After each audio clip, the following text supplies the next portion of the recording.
everyone, welcome into Snapshot Quadball. My name is Jackson. We are back with the USQ weekly updates this week. Starting with this, October the 9th was the 20th anniversary of Quadball, an amazing game that has seen through 2 decades of memories, experiences. So just amazing to see this anniversary.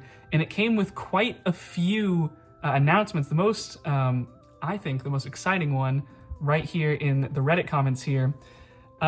Using this article came out on the USQ website, and we see right here in the early parts of the paragraph, All-Star Game is coming to USQ and MLQ. This starts next year, so for the 21st anniversary of Quadball, October 9th through October 11th, they're going to have the All-Star Weekend. This has not been fully fleshed out in what's going to be happening, but there will be an All-Star Weekend in both USQ and MLQ. This is something that I've been calling for. I know many people have been calling for. We even talked about all-star teams on my MLQ Awards show earlier this summer. I'll leave that in the cards or maybe in the descriptions. You can go check that out, see who we had as our all-star teams in that video. But this is amazing for the scene. I think this gives more opportunity to the players, a very exciting game or games for people to watch. And it's just going to be really awesome to see all this talent piled together in one spot for what should be an incredible game of Quadball.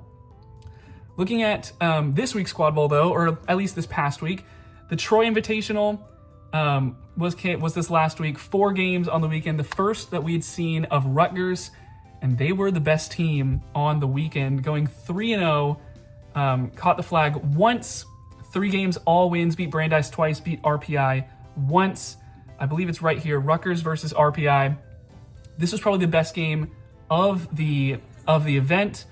Very fun one to watch. A game of runs in this one, but Rutgers kind of ran away with it. The game where Rutgers had their catch, I want to give a shout out to, I believe they're a rookie. This game here where Rutgers had their catch, number 26, they were playing very well. 3 goals in this game and the catch for 14 total. They are a rookie, not quite sure on their name.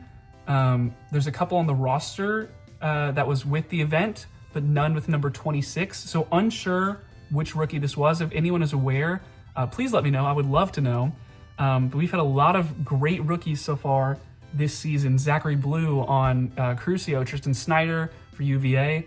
And now this player for Rutgers, please let me know if you know who this was, but wanted to give him a shout out. 14 goals in 3 games for them, including a flag catch as well. So a great debut tournament for them. Great debut for Rutgers, who is now 3-0. Brandeis was able to catch the flag a couple of times. That was Schwartz, the player with both catches. So nice to see them doing well. Would love to see a little bit more in the Quadball game, able to get to the hoop just a little bit more. And then RPI beat Brandeis and lost to Rutgers this past weekend. Whitaker, and I believe it's Fothrop is how you say it. Both played well this weekend. RPI, a team that I thought coming into this weekend had a little bit of momentum from the previous set of games, and so I thought maybe could have given Rutgers a better run for their money. But Rutgers with the likes of Justin Mock, this new rookie that we're talking about, Jalen Brooks, they just played a better game. They were the better team on the weekend. Here are the updated standings in the MQC. You can see RPI goes to 3-1 in official matches, 4-2 overall. Brandeis unfortunately falls to 1-5, 0-3 in official games. And you can see Rutgers tied with Harvard as the only undefeateds in official matches thus far. Rutgers undefeated overall though. But as we'll see here in just a moment, there's going to be some games upcoming this weekend and next that might throw a wrench into the standings. Looking at the other games that happened this past weekend in the Rust Belt up in the Midwest, this was personally my favorite game of the weekend. Illinois versus Michigan State. It was my favorite game because Michigan State, I think, played an amazing game here. And if not for 2 4-goal runs by Illinois, Michigan State had Illinois beat in this game. You had a 4-goal run here to start the game. Michigan State didn't even score until almost 10 minutes into the match. And then right here, right into flag runner on pitch, another 4-goal run here by Illinois. But if one of those doesn't happen, I mean, Illinois only won by 4 goals. I think Michigan State showing that they can be a team that can absolutely cause some upsets in the Midwest and probably overall too. I think Michigan State is definitely a team to watch out for. And you know what you're getting in the Quadball game. Luke Markland, Brady Sowers, Jackson Massey, all playing very well, scoring pretty much all of their goals for Michigan State. You would love to see a little bit more in the beater game, I think, for Michigan State. If they can develop just a little bit more, I think Michigan State is a scary team. That being said, Illinois, Ariana Zhang, Soham Sharma, very good games from them. And I'd say the thing that describes Illinois thus far is they were clutch when it mattered. They even played a mercenary team, which was composed of a lot of club teams. Didn't win, got close. Number 17, I believe, was Fantazi is how you say it. 14 goals on the weekend, 6 versus Michigan State. So great game for them. That's the keeper for Illinois, I believe. Other names to shout out, Veronica Hoffman and Rothenberger played very good games for Illinois as well. Hoffman in the beating game, playing very well for the Illini. The Ridgebacks up to 3-0 now in the Midwest. Of course, we still have not seen the likes of Creighton, the likes of Missouri, other big name teams in the Midwest. You want to see those. But Illinois, I'm seeing, is a very clutch team right now. Michigan State, I think, is a team that can definitely compete. I think on their day, Michigan State can be, a top 3 team in this region. I don't think that's crazy to say. I think Crucio is going to be there. Case Western is going to be a contender in the Midwest. Creighton, obviously, is going to be a contender.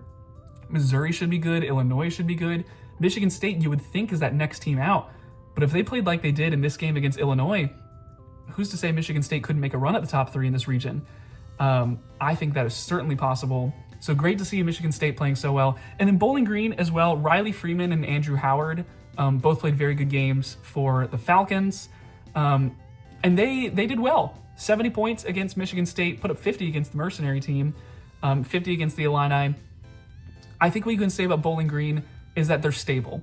The Falcons are definitely a stable presence now that I think will continue to improve as the season progresses. And I like seeing that they're still competing, still going to tournaments, and putting up decent score lines against some of the better teams in the region. I would love to see Bowling Green go against maybe this combined Columbia Ball State team, go against Purdue, see what happens there. But I think Bowling Green is not a team you can certainly count out, I don't think. One other note about Illinois and Michigan State, Illinois brought 16 players this past weekend. Michigan State only brought 10. So it was a 4-point game, even though Michigan State didn't even have a full sub line. What does that tell you about the Spartans? Maybe a team to watch out for if they can get a few other players. Looking forward now, Trick or Beat is upcoming. We have a little bit more information about this tournament. You'll see on here one new team on here that was not previously, Trainwreck. Now, there's 2 names I'm seeing floating around for this, and you'll see a couple of other new teams here attending the tournament. Trainwreck and Derail. Either way, I'm 99% sure this is Boom Train's B team that will be competing in the club scene. Trainwreck, Derail, unsure what they'll go by, but it's Boom Train B team is what you need to know. As of now, 5 teams attending Trick or Beat. This is coming up in, I believe, 3 weeks, October the 25th, so a week and a half from right now. But Chicago United, Chaos, Boom Train, Derail, and Brew Cities will all be attending. From the colleges, the Illini, Blue Jays. This says Creighton, so I'm not sure if they're bringing both teams, the A team and the B team, or if it's just the Blue Jays, or if it's just Creighton proper. Unsure what that means. It reads here that it will just be Blue Jay attending, but if anyone knows, please shed some light on that. Minnesota, and then Purdue and Columbia, Chicago are both going to be attending as well. I'm not sure if this is Columbia by themselves or if they'll be combined with Ball State here, like they were in the tournament a couple weeks ago. But either way, 5 teams at least on both sides. Should be a very fun tournament. We'll have predictions next week for this tournament, but early days, I expect Boom Train to be the best team out there. Chaos not far behind in the club scene. And then here, if this is Creighton, I'll take Creighton to be the best team there. If it's Blue Jays, I'm actually going to take the Illini to be the best team there. But these are probably 1 and 2. And then give me Columbia. I thought they played a good game a couple weeks ago, even though it was unofficial. But I thought this combined team put up a fight, I believe, against, that was Illinois. Give me Columbia, but we'll have official predictions next week. Also on the horizon, MQC.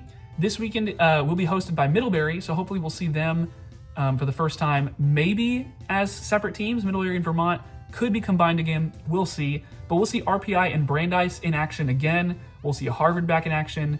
Middlebury and Vermont, or maybe combined into one team. Middlebury did have to combine with Vassar as well at one point. Sorry, Vermont was never combined with them. My apologies. Vermont was combined with Vassar. So we'll see if Middlebury combines with Vassar again, or if they'll be separate. Either way, I like Harvard to be the best team there. Give me not Brandeis, RPI to be second, Brandeis third, Vermont fourth, and I'll take, if Middlebury brings their full team, I'll take Middlebury fourth, Vermont fifth. If not, if they're combined again, I'll take Middlebury fifth place. That being said, all of this is unofficial, so it won't matter towards full standings anyway.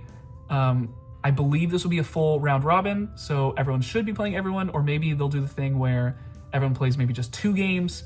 We'll see how that goes from there. Last thing before we get out of here, Southwest is finally getting a tournament. It's Lone Star Cup this weekend. 4 teams will be attending. It was originally also going to have Baylor and A&M attending. That was posted on Quadball 1, I believe. But since then, it is now UT, Texas State, UTSA, and Sam Houston will be the 4 teams attending. We haven't seen this region yet, so I'm very excited, especially in my home state of Texas, to see these games get played. I will take Texas State to be the number 1 team out there. I expect them to go 3-0, or however they set up the tournament. I expect them to win all their games. Give me UTSA second, Sam Houston third, UT fourth. I think those other 3 teams, UTSA, Sam Houston, and Texas, really you could put in any order. I feel confident about Texas State being first. The other 3, I'm excited to see how they play. But I'll go UTSA second, Sam Houston third, and Texas fourth. The last thing to note, Diamond Cup is coming up on the horizon in early and mid-November. It'll be 2 weekends.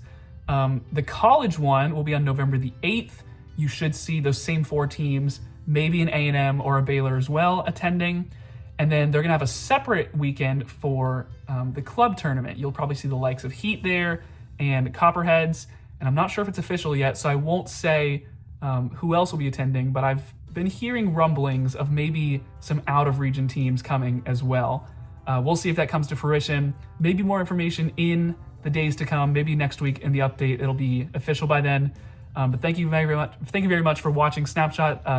Please let me know what you think about this update. Let me know what you think about the state of USQ right now, all the teams, who's on top, who's still got a ways to go. Let's keep this conversation going. This is Jackson Vaughn signing off.